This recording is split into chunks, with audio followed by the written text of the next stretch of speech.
کیوں نہ آپ کے خلاف مس کنڈکٹ کے حوالے سے ریفرنس کی باضابطہ سماعت کا آغاز کیا جائے۔ 5 جج صاحبان ہیں جن کے خلاف یہ کارروائی ہونے جا رہی ہے۔ آئین اور قانون کا بیڑا اٹھایا ہوا سب سے بڑا علم بردار اسٹیبلش ان 5 جج صاحبان کو مس کنڈکٹ کا مرتکب بھی قرار دیا جائے گا اور ان کو ادارے سے الگ بھی کیا جائے گا۔ That's final۔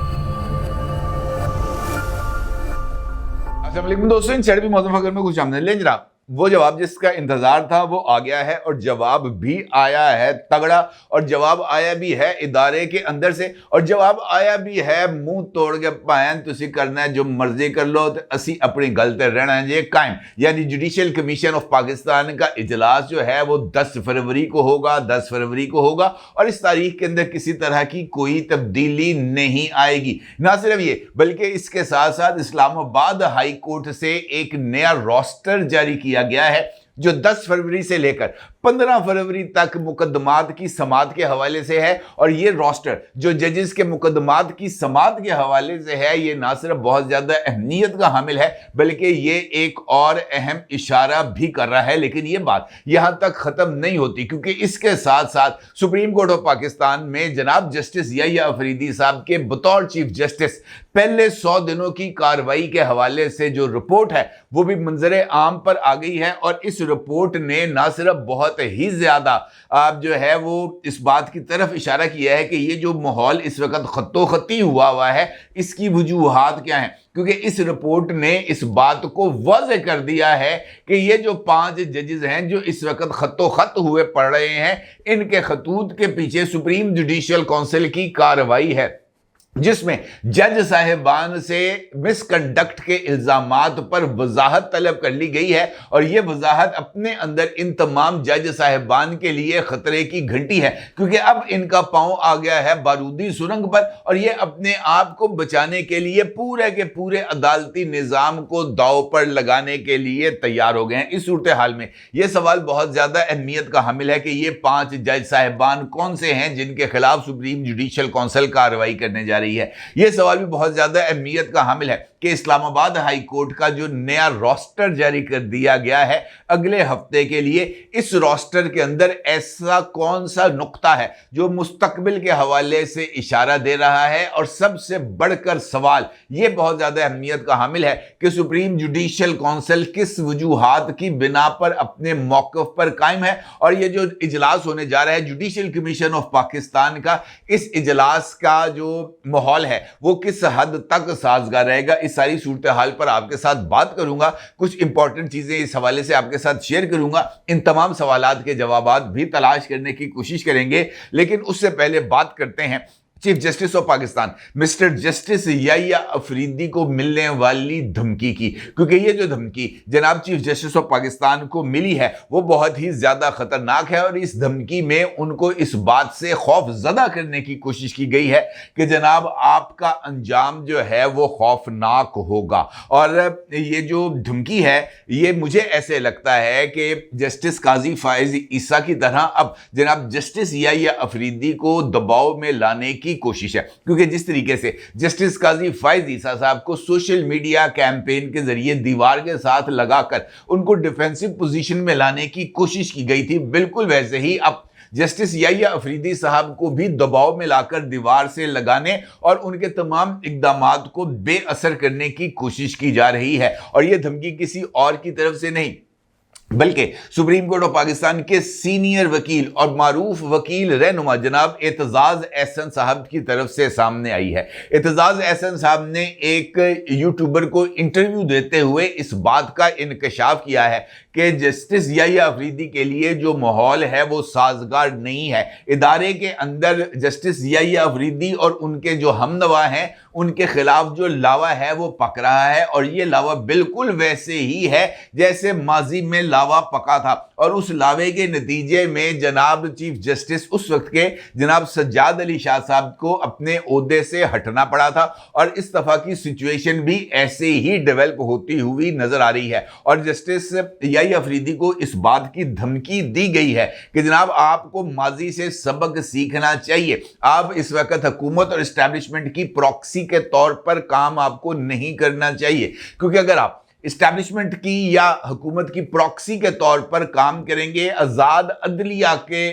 جو ہے اس کو متاثر کرنے کی کوشش کریں گے، تو پھر اس کا خمیازہ آپ کو بھگتنا پڑے گا۔ اب جناب اعتزاز احسن صاحب واقعتاً ایک اس میں تو کوئی دو رائے نہیں ہے کہ جناب وہ ایک سینئر وکیل ہیں،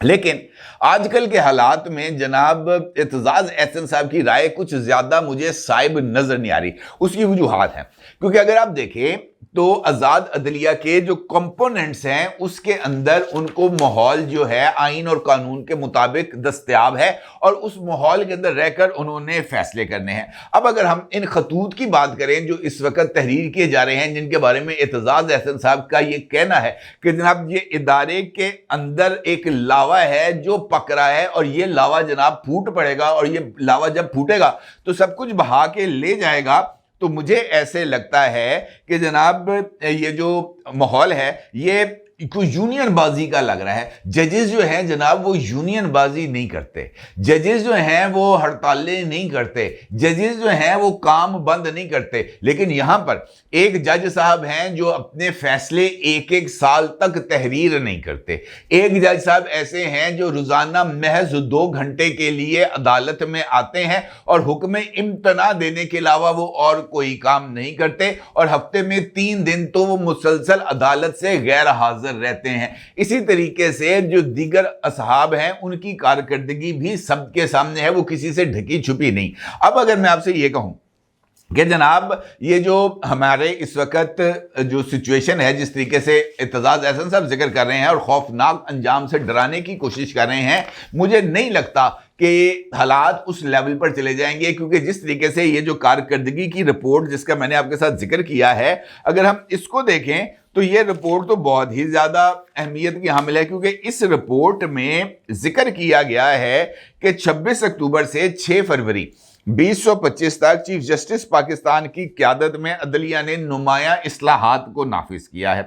چیف جسٹس نے عدالتی اصلاحات میں سٹیک ہولڈرز کی شمولیت کے لیے ایک online feedback form supreme court of Pakistan کی ویب سائٹ پر بھی جاری کیا ہے، اور انہوں نے اس بات کا بھی ذکر کیا ہے کہ جناب گزشتہ 100 دن میں سپریم کورٹ نے 4963 نئے مقدمات آئے اور 100 دنوں میں 8174 مقدمات کو نپٹایا گیا، جو اس بات کی طرف عکاسی کرتا ہے کہ آئینی مقدمات کو الگ کر کے ریگولر مقدمات کو ریگولر بینچز میں فکس کرنے سے یہ جو مقدمات ہیں ان کو ڈسپوز کرنے کی رفتار میں اضافہ ہوا ہے، چونکہ اب جو جج صاحبان ہیں وہ آئینی نقطوں کو ابھار کر یہ جو ٹکٹس کی لڑائی ہے اس کے اندر وہ انوالو نہیں رہ رہے، لہٰذا یہ معاملہ ذرا تھوڑا سا سٹریم لائن ہو رہا ہے، اور چونکہ لوگوں کو انصاف ملنا شروع ہو رہا ہے لہٰذا جو تکلیفیں ہیں وہ ذرا بڑھتی ہوئی نظر آئیں گی۔ اسی طریقے سے جو ذکر ہے سپریم جوڈیشل کونسل کا، وہ بہت زیادہ اہمیت کا حامل ہے۔ سپریم جوڈیشل کونسل میں اب تک 46 جج صاحبان کے خلاف جو مختلف لوگ ہیں ان کی طرف سے درخواستیں موصول ہوئی تھیں۔ سپریم جوڈیشل کونسل نے 5 جج صاحبان ہیں جن کے خلاف شکایات کے لیے جو مواد ان کو فراہم کیا گیا تھا، مس کنڈکٹ کا الزام جن کے اوپر عائد کیا گیا تھا، 5 جج صاحبان کے حوالے سے مواد کا جائزہ لینے کے لیے سپریم کورٹ کے ججز کی ڈیوٹی لگائی گئی تھی، اور ہر ایک جج کے پاس جو مقدمے کے لیے مواد تھا وہ بھجوایا گیا تھا ان کی رائے لینے کے لیے۔ 5 جج صاحبان کے بارے میں جو رائے اب موصول ہوتی ہے سپریم جوڈیشل کمیشن کے اندر، تو وہ بتایا جاتا ہے کہ یہ جو سبسٹنس یعنی یہ جو مواد الزامات کے حوالے سے پیش کیا گیا ہے اس کے اندر کافی حد تک وزن بھی ہے، اور یہ اس بات کا متقاضی بھی ہے کہ جج صاحبان سے مزید وضاحت لی جائے، ان کو الزامات کے بارے میں آگاہ کیا جائے، ان کو جو دستیاب مواد ہے اس کے ساتھ شیئر کیا جائے، اور ان سے اس مواد کے حوالے سے جواب کو طلب کیا جائے، اور حتمی وضاحت طلب کی جائے کہ کیوں نہ آپ کے خلاف مس کنڈکٹ کے حوالے سے ریفرنس کی باضابطہ طور پر سپریم جوڈیشل کونسل کے اندر سماعت کا آغاز کیا جائے۔ اور یہ جو 5 جج صاحبان ہیں جن کے خلاف یہ کارروائی ہونے جا رہی ہے، اس میں سے